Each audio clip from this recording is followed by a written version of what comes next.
Hey church, Pastor Sarah here. I just wanted to check in with you this week and ask, how are you doing? After all the craziness of the elections and the maybe unexpected results, how are you doing? Some of us, I think, were shocked and surprised. Some of us, not at all. Some of us, I think, were devastated, others relieved, others maybe anxious that no one would find out whether we were among the relieved or the devastated.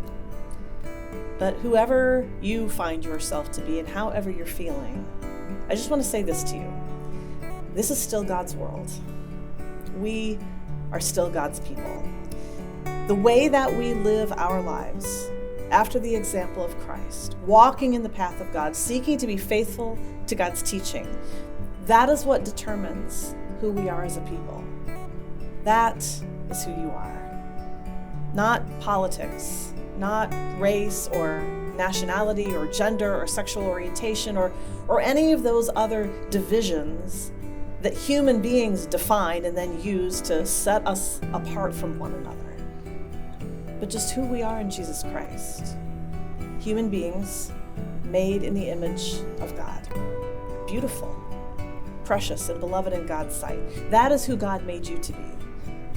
That's who we are as a people. That's who we are as Christians. That's who we are as a church. And whether the person in the Oval Office makes it easier for us or more difficult for us to share God's love, to witness to our faith, to build the kingdom here on earth as it is in heaven, whether the person in the Oval Office makes that easier or difficult, that's still our job.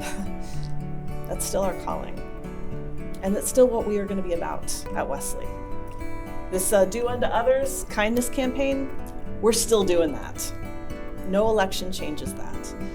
And nothing changes who you are as a servant, as a child of God, as a sibling of Jesus Christ. Now, I'm not going to be with you this coming Sunday. I agreed 6 months ago to guest preach at another church for UWF Thank Offering Sunday. But Pastor JW is going to be with you, and I really want to encourage you to be there for him and to be there for each other.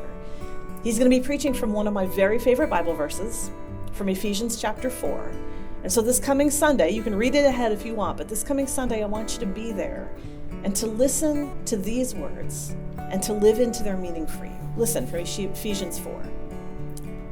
I, therefore, prisoner in the Lord, beg you to walk in a manner worthy of the calling to which you've been called, with all humility and gentleness, with patience, bearing with one another in love, making every effort to maintain the unity of the Spirit in the bond of peace.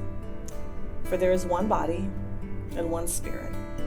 There is one Lord, one faith, one baptism, one God and Father of all, who is above all and in all and through all. Friends, this is still what God expects of us.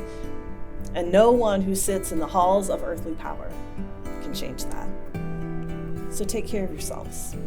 Get some rest, get some exercise, drink a lot of water, hang out with people that love you, spend time with your Creator who made you. Do what's good for you. Because we've got work to do in this world today. We've got a kingdom to help build.